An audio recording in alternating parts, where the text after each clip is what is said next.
اعوذ باللہ من الشیطان الرجیم بسم اللہ الرحمن الرحیم کلا سنکتب ما یقول ونمد له من العذاب مدا ونرثه ما يقول ويأتينا فردا واتخذوا من دون الله آلهة ليكونوا لهم عزا کلا سیکفرون بعبادتہم ویکونون علیہم ضدا۔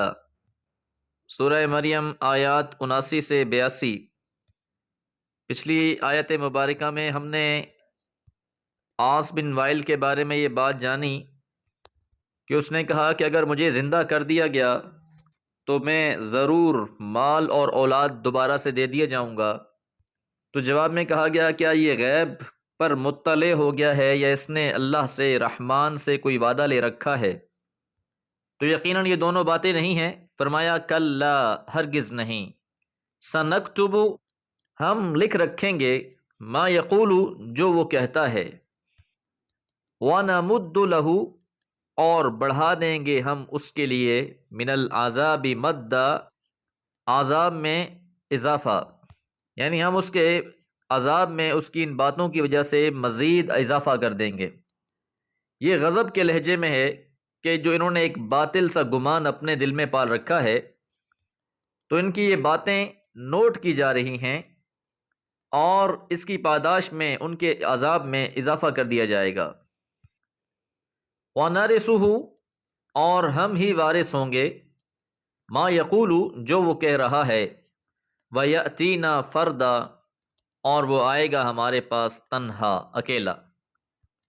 دنیا میں جن چیزوں کا یہ مدعی بنے بیٹھا ہے، جن پر اس کو فخر و ناز ہے، حقیقی مالک اور وارث تو اس کے ہم ہیں، اور قیامت کے دن وہ ہمارے حضور تنہا پیش ہوگا، نہ مال و اسباب اس کے پاس ہوگا اور نہ ہی اولاد اس کے پاس ہوگی جو اس کو بچا سکے یا اس کے کسی کام آ سکے۔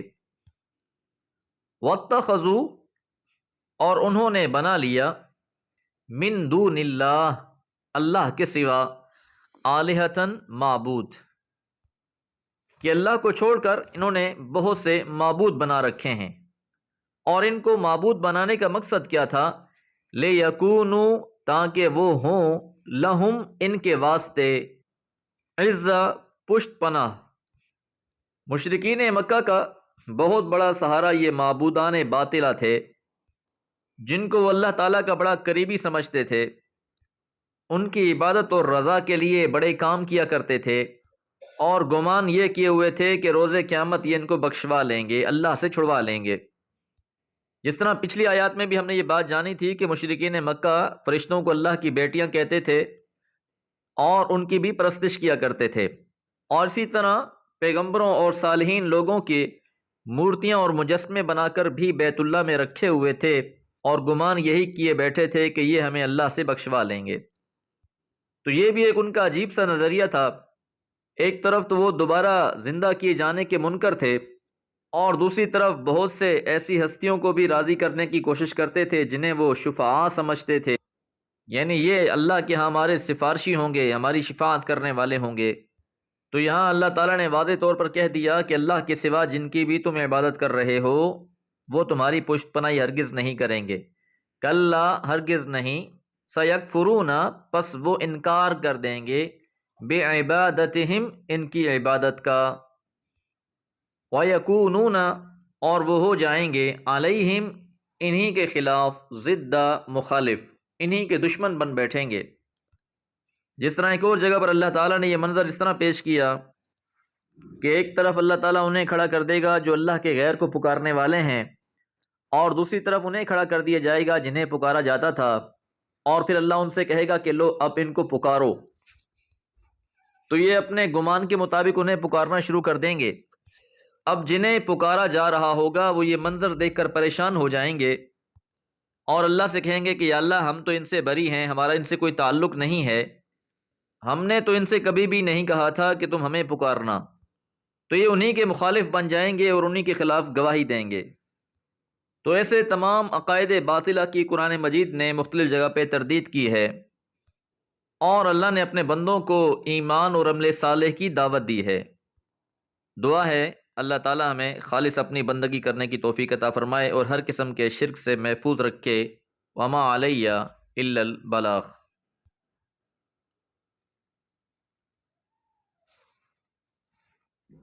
اعوذ باللہ من الشیطان الرجیم، بسم اللہ الرحمن الرحیم۔ ألم تر أنا أرسلنا الشياطين على الكافرين تعزهم أزا فلا تعجل عليهم إنما نعد لهم عدا يوم نحشر المتقين إلى الرحمن وفدا ونسوق المجرمين إلى جهنم وردا لا يملكون الشفاعة إلا من اتخذ عند الرحمن عهدا۔ سورہ مریم آیات 83 سے 87۔ پچھلی آیت مبارکہ میں ہم نے یہ بات جانی تھی کہ جن کی یہ عبادت کر رہے ہیں بالآخر وہی روز قیامت ان کی عبادت کے انکاری بھی ہو جائیں گے اور ان کے مخالف بھی بن جائیں گے۔ اب آگے اللہ فرماتے ہیں الم ترى، کیا تم نے نہیں دیکھا، انا ارسلنا الشیاطین، کہ ہم نے بھیج دیے شیطان، علی الکافرین، کافروں پر، تعزهم عزا، وہ انہیں خوب خوب اکسا رہے ہیں۔ عربی میں ایک محاورہ بولا جاتا ہے ارسل الکلب علی الصید، کہ کتے کو شکار پر چھوڑ دیا گیا۔ تو ایسے لوگ جو ایمان نہیں لاتے، شیطان ان کا شکار کر لیتا ہے، انہیں خوب خوب اکساتا ہے اور دعوت حق کے خلاف کھڑا کر دیتا ہے۔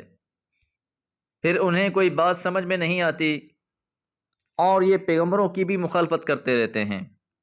تو جو لوگ اللہ سے اعراض کرنے والے ہیں، منہ پھیرنے والے ہیں، ان کا ساتھی شیطان کو بنا دیا جاتا ہے۔ جس طرح ایک اور جگہ پر اللہ نے ارشاد فرمایا وَمَن يَعْشُ عَن ذِكْرِ الرَّحْمَنِ نُقَيِّضْ لَهُ شَيْطَانًا فَهُوَ لَهُ قَرِينٌ، کہ جو اللہ رحمان کی یاد دہانی سے آنکھیں بند کر لیتے ہیں، ہم ان پر کوئی شیطان مسلط کر دیتے ہیں، پس وہ اس کا ساتھی بن جاتا ہے۔ تو یہاں تسلی بھی دی جا رہی ہے کہ آپ ان کی مخالفت سے پریشان نہ ہوں۔ حقیقت حال یہ ہے کہ شیطان نے ان کو خوب خوب اپنے چکر میں پھانس رکھا ہے۔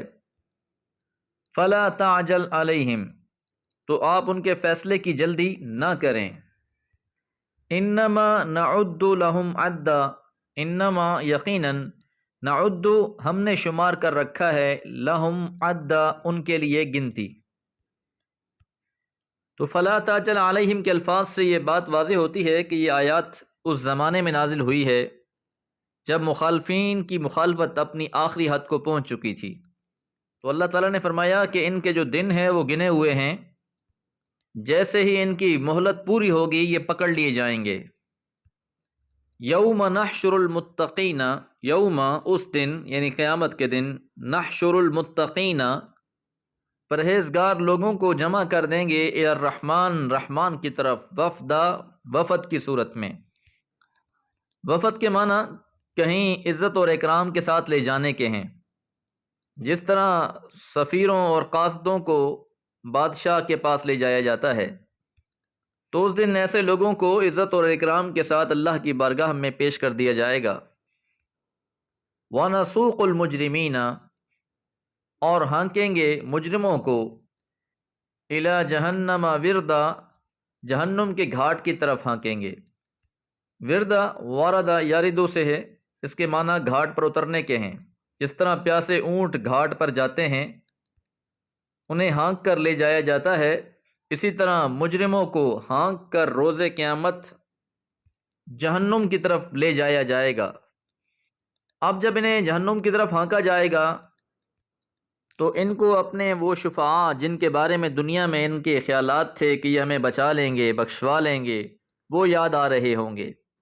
تو فرمایا لا یملکون الشفاعہ، لا یملکون نہیں اختیار رکھیں گے، الشفاعہ شفاعت کرنے کی، الا سوائے من اتخذ عند الرحمن عہدا، جس نے اللہ تعالیٰ سے، رحمان سے کوئی عہد حاصل کر رکھا ہو۔